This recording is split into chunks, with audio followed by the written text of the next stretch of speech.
I've written my speech, so I don't waffle on. So my name is Kay. I'm the writer, director, producer, DOP, main actress, editor, special effects, makeup artist, coffee maker for Black Lake. And this lady is. I'm Sei-Kai Leung. I'm the co-producer and camera operator, drone operator, driver, sound, bebop, everything. Okay.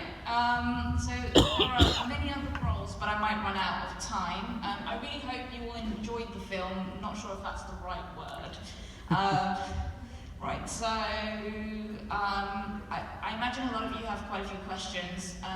We had a casting crew private screening last year, and I ended up making a 20-minute speech. So I'm going to try and keep this brief. I've edited out all the jokes, because my sense of humor is terrible. Just think Serial Mom. Right? Okay, so I've always been quite sensitive to the universe, and I believe an artist's spirit is able to absorb and withstand global suffering, and our work allows us to reach out to masses and masses of people to inspire them to rise up and make a difference.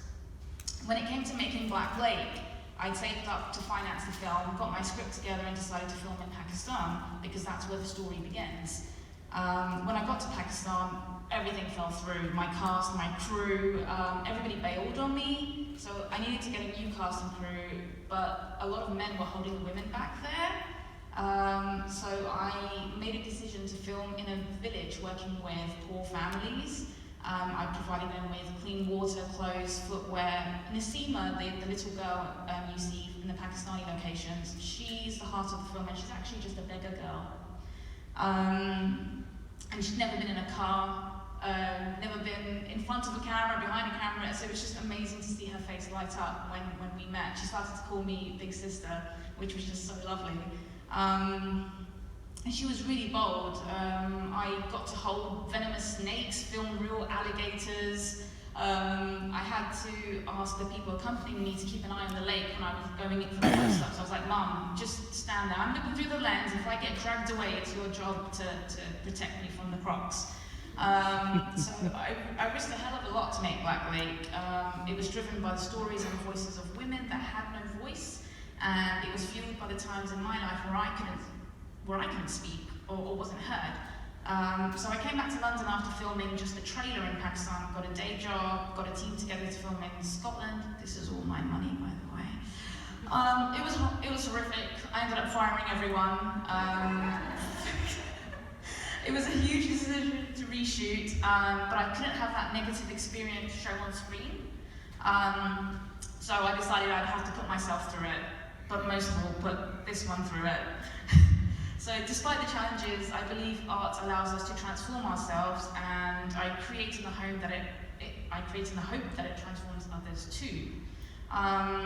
The core story of Black Lake was developed when I heard about the Delhi bus crime, which was the gang rape of a young woman who was going home with a friend. I remember not wanting to work that day, but still going unable to speak or actually function. My blood was boiling, seeing the faces of the rapists, hearing their voices. I don't believe in conflict, but those closest to me know that I will fight for what I believe in. I felt such a huge obligation as a person, as a filmmaker, to do something about it. There were so many articles about all the horrific ordeals these women were going through in South Asia, and not just there, all over the world. I have a Pakistani background, so I chose to focus on them, and I chose to make a film about Jurel. A woman is said to become this demonic form if she dies during childbirth, or is brutally murdered or raped, or doesn't live her life like society would like her to. If you recall the film adaptation of V for Vendetta, V says, "What was done to me was monstrous," and Natalie Portman's character Evie says, "And they created a monster." So that's exactly it. So for anyone following my social media, you know Black Lake is about a Jurel, which my love of world cinema and people wouldn't allow for Black Lake to be just a monster movie. We have plenty of those. Monstrous acts of violence create monsters, and Black Lake was made to explore cycles of violence. So thank you to all the people that stayed right till the end of the credits. Black Lake was my demon to face, #MeToo, and I really wanted to highlight that violence isn't always at the hands of men, Black Lake explores violence through the hands of someone who has been violated, making it a very sad and complex monster movie. When you grow up with violence or fear of violence, you sometimes end up in violent relationships, and you don't question them because it feels normal. Sometimes you want to continue loving someone so much until there comes a point when you realize you no longer feel safe. There's no trust, your mental and physical well-being is being destroyed. And Black Lake is a film that deals with culture, art, love, sexuality, violence, rape, and human compassion. Because these things do matter, they do need to be discussed, and people do need to open their eyes up to issues like domestic violence and other forms of abuse. Everyone involved in Black Lake, the final shoot, knew how important this story was, and I'm so grateful to them and my partner Sei-Kai, who I could not have done this without. At times, the intensity of the shoot was crippling. But I ended up with a crew, mainly Michael and Sei-Kai, who held me together and saw the film through. So 90% of the shoot, there were only 3 of us on set. Seeing all of you here, working with the local villagers in Pakistan and developing great friendships and losing the bad ones, have all made this journey so worthwhile. I also really want to thank Vanessa and the judges, and Scott, for this incredible opportunity and this amazing platform to share Black Lake with all of you.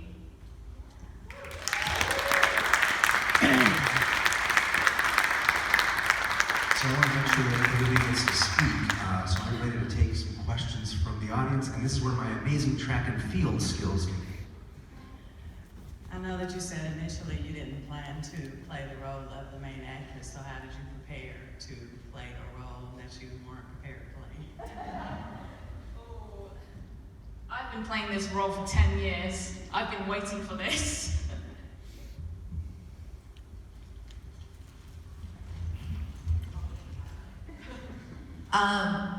It was a beautiful film. Thanks for inviting me. I will say, I felt like at times the other star in the film was the location. Like, it was just so beautiful, so I was hoping that you could speak to how each of the locations influenced the film and the actual shooting, because it was clear that, I don't know, there were so many beautiful moments of just the locations and you interacting with the world, and so I was hoping you could speak to that.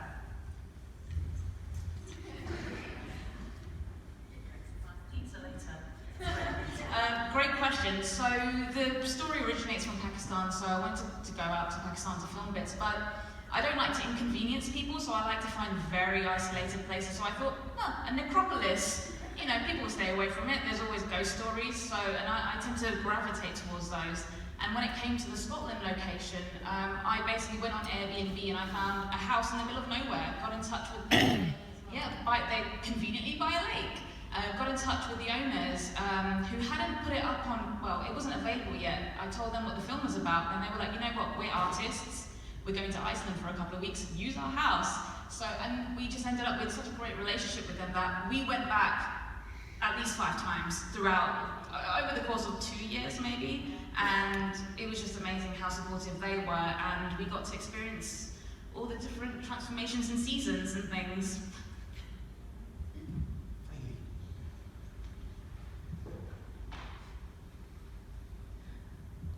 I just wanted to echo what she said about the beautiful location, and your backstory shows just how incredible your film. I mean, just the 2.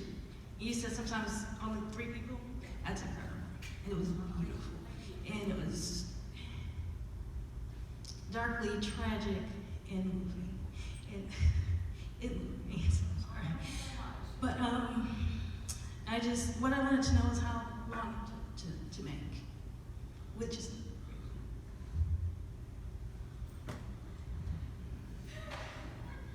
so from beginning to end, 3 years. So I originally went to Pakistan, didn't work, came back, got a job, got some money together, did the Scotland, didn't work, got a job again, had to go back out, had to prep myself for the role. So it took about 3 years from kind of beginning to the end.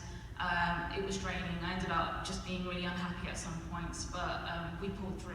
So it's, Michael, the other crew member, he's always like, it's a miracle this film exists. But I don't give up, I really don't.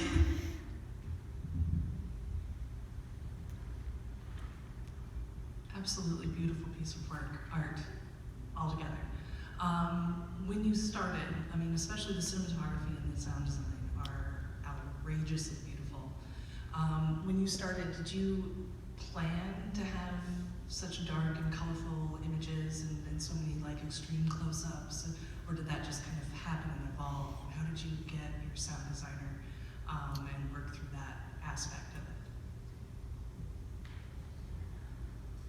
it? Okay, so I'm a big fan of Nicholas Winding Refn. So when Neon Demon came out, I went to see that in the cinema 5 times. My friends were like, "What is wrong with you?" I'm like, "Oh, but please." So that Brian Fuller's Cannibal TV series. I'm a big fan of Tarsum Singh. So The Cell.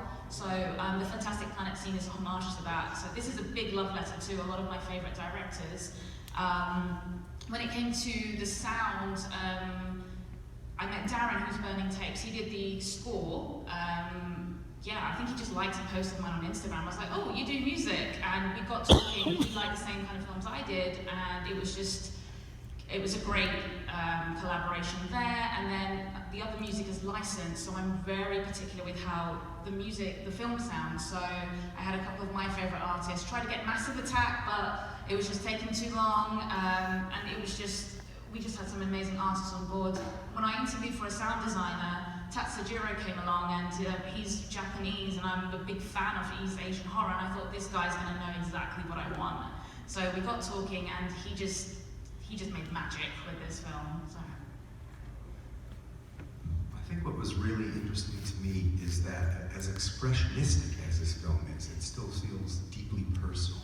And another thing that I thought was really interesting was the idea of cursed items. You're talking about the circle of violence, and that items can absorb that, just like people and cultures can. And so you had the scarf, but you also had the hammer. Did you collect these items? What were you thinking about with cursed items? I'm a bit of a collector, so yeah, my studio is basically like a witch museum. So yeah, I think with the scarf thing, I have this thing where people tend to, go on holiday, they'll go to places like Mexico and be like, "This is so cool, let me just bring it home." And I'm like, that could be cursed. People tend to collect things, and sometimes people discard the kind of cultural value, which is why I had the aunt punished in the film, because she just like, "Oh, I just bought this pretty scarf." It's like, but she would never wear it, and therefore she's punished. That's why she always had the blood on her hands. And the hammer just becomes just significant. It's the thing that kills the young girl. So yeah. Anybody else? Who's next? One thing that I will say about that is the coldest moment, the chilling moment, is that somebody would take a dead woman's scarf from a rape murder and sell it. And that says so much about where we were culturally, where that person was culturally. And so I think that's a really interesting point to put in the film. It's really wrenching for me. It kept echoing. Who's next? Oh my goodness. I feel I'm fine. With short films being more accepted mainstream, what spurred you to make a feature instead?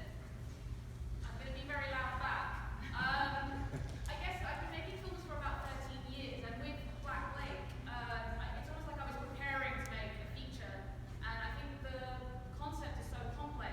I don't think you can really appreciate it as an art form if it was like a 10-minute short. And I think with kind of incorporating other mediums of painting, the pacing of things, the music, it just had to be a feature. I hope that answers your question.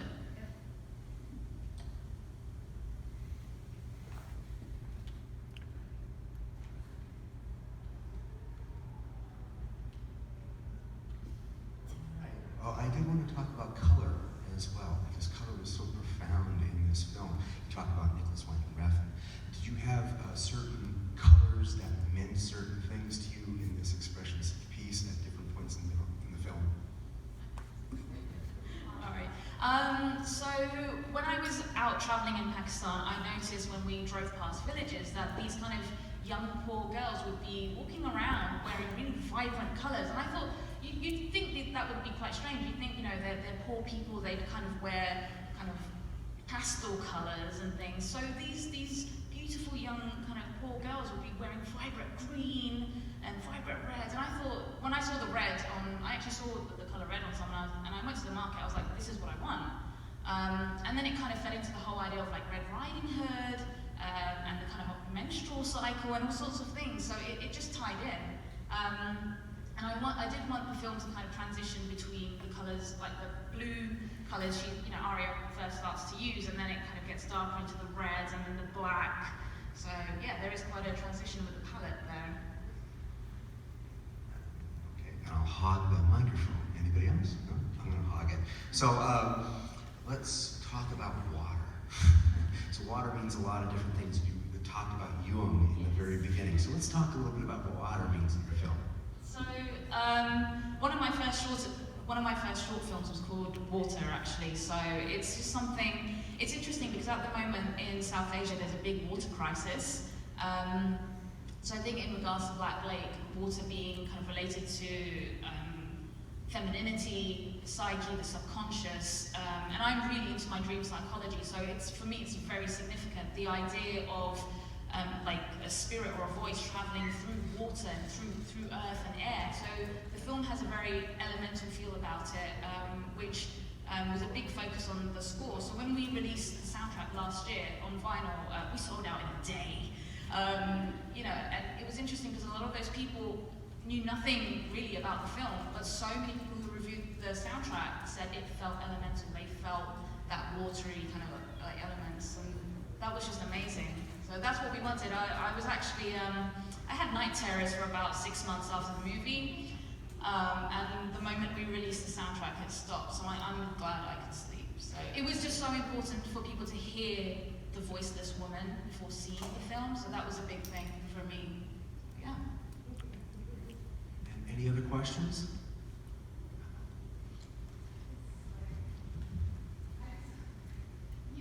You mentioned the soundtrack. Do you have it on any like streaming platforms, Spotify, stuff like that? Yes, we did.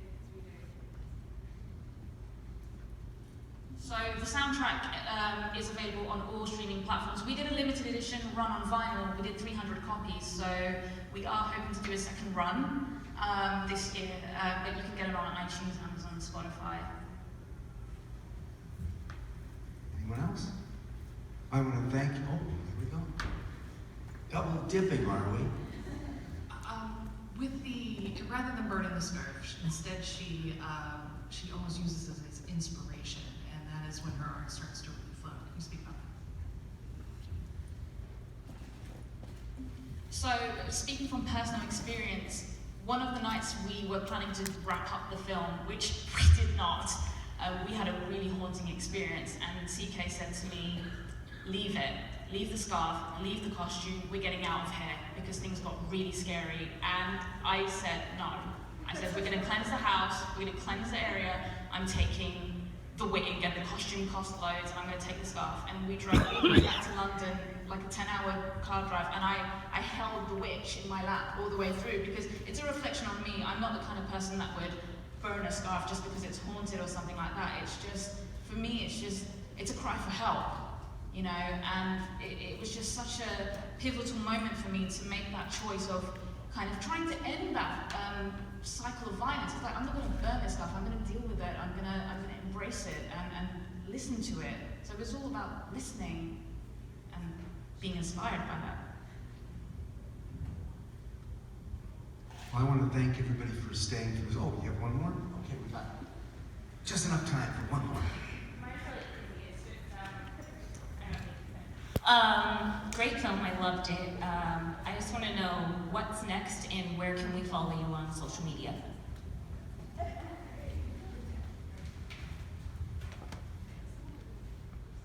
So I am Bad Wolf Films on Instagram, Twitter.